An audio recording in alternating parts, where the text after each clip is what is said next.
Well, I thank the gentleman from Maryland, the Democratic whip, for yielding. Mr. Speaker, on Monday, the House is not in session. On Tuesday, the House will meet at noon for morning hour and 2 o'clock for legislative business. Votes will be postponed until 6:30 p.m. On Wednesday and Thursday, the House will meet at 10 a.m. for morning hour and noon for legislative business. On Friday, the House will meet at 9 a.m. for legislative business. Last votes of the week are expected no later than 3 p.m. Mr. Speaker, the House will consider a few suspensions next week, a complete list of which will be announced by close of business tomorrow. Today, in a strong bipartisan vote, the House passed a bill to provide the administration with the authority to extend loan guarantees to the government of Ukraine, and I want to thank the gentleman, Mr. Hoyer, for his support, along with Chairman Hal Rogers and Ranking Member Nita Lowey. I urge the Senate to act promptly on this bill and to send it to the President for his signature. Building upon this support, I expect the House to consider a resolution under suspension next week to express our support for the people of Ukraine and their territorial integrity. In addition, the House will consider a number of bills to address the executive overreach of the Obama administration. Mr. Speaker, these bills are designed to restore the balance of power created by our founders and require that this President faithfully execute our nation's laws. The House will consider the following bills to reestablish the rule of law: H.R. 3973, the Faithful Execution of Law Act, authored by Representative Ron DeSantis, to require federal officials to report to Congress when the administration fails to faithfully enforce current law. H.R. 4138, the Enforce Act, sponsored by Representative Trey Gowdy, to establish procedures under which the House or the Senate may authorize a lawsuit against the executive branch for failure to faithfully execute laws. And H.R. 3189, the Water Rights Protection Act, authored by Representative Scott Tipton, to ensure privately held water rights. Finally, Mr. Speaker, as you know, the patch for the Medicare Sustainable Growth Rate expires at the end of the month.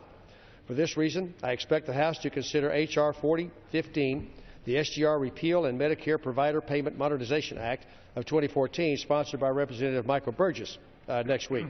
This completely paid-for bill will replace the flawed SGR formula. And I yield back my time. I thank the gentleman for his information that he's given to us. Let me say on the Ukraine, I think the House acted properly. It acted in a timely fashion to express the views of this House with respect to the Russian violation of international law and the agreements that they have with Ukraine. And I am pleased that we were able to join together to pass that through the House. Hopefully the Senate will pass it quickly. I just make the observation that the Senate, I know, believes the reform of IMF will be important to work with that extension. We'll see what happens on that, but I thank the gentleman on his side of the aisle for acting promptly. We were pleased to join in that action. Let me ask the gentleman.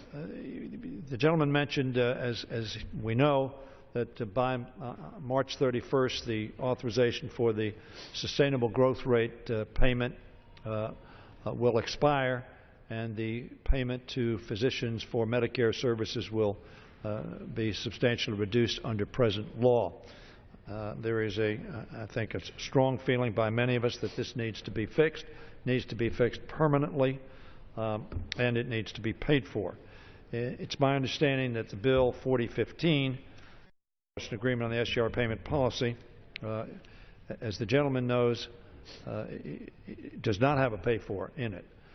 So is it my understanding that that will be amended before it's brought to the floor, or will there be an amendment on the floor to add the pay-for? And I yield to Mr. Conaway. Thank you, gentleman, for yielding. We all are concerned about the SGR fix. We've seen this movie more than 4, 5, 6 times. Physicians were in town this week explaining to us exactly the impact that not getting this done on time so that their billing systems and their cash flows are not interrupted. Keen interest in all these small businesses, which are most physicians' offices, so keen interest to do that. And that will be amended on the floor to include the pay-for that will offset the So expense. there will be, I thank the gentleman. Let me clarify, Mr. Speaker, there will be, this will be under a rule, and there will be amendment made in order to add the pay-for. Is that correct? No, the amendment, the pay-for will be added to the Rules Committee. To the engrossed. So before it comes to the floor, it will be paid for. I asked the gentleman, it's my understanding that the pay-for, I don't know if I'm accurate on this, but my understanding is that the pay for is the repeal of the individual mandate. And if so, can the gentleman tell me whether he has any indication that the Senate would be in agreement on that? And I say that because obviously there hasn't been agreement in the past.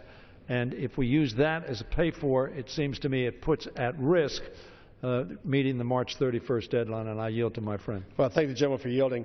The specifics of the pay for have not yet been finalized. There are lots of things under consideration, and we too want this done in advance of the March 31st date. So, like I said earlier, so that physicians' offices can just continue their billing as is without the interruption that a failure to extend or fix the doc fix would cause. So we're keen on making that work, and the specifics of what the pay for will be are currently under discussion.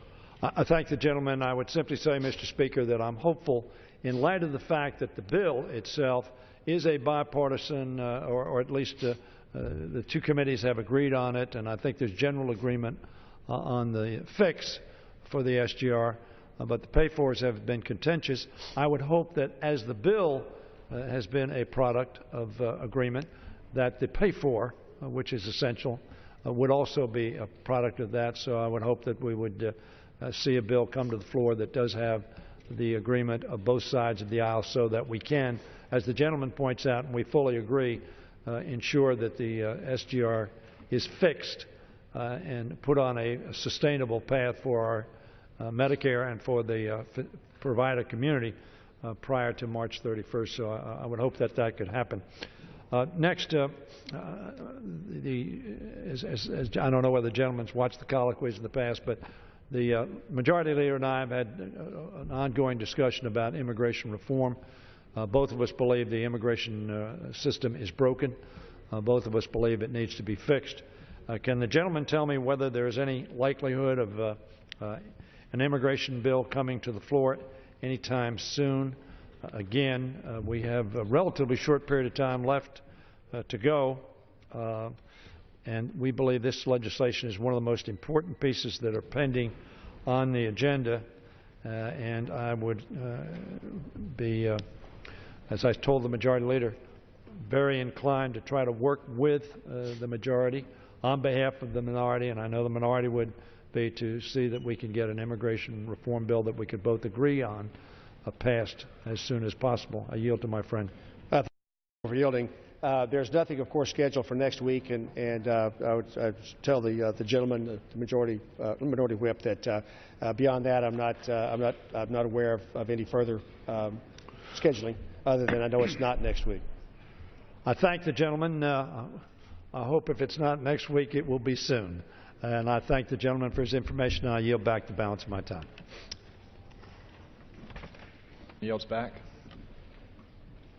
For what purpose does the gentleman from Texas seek recognition? Mr. Speaker, I ask unanimous consent that when the House adjourns today, it adjourn to meet at 2 p.m. on Monday, March the 10th, 2014, and that the order of the House of January the 7th, 2014, regarding morning hour debate not apply to that date. Action so ordered.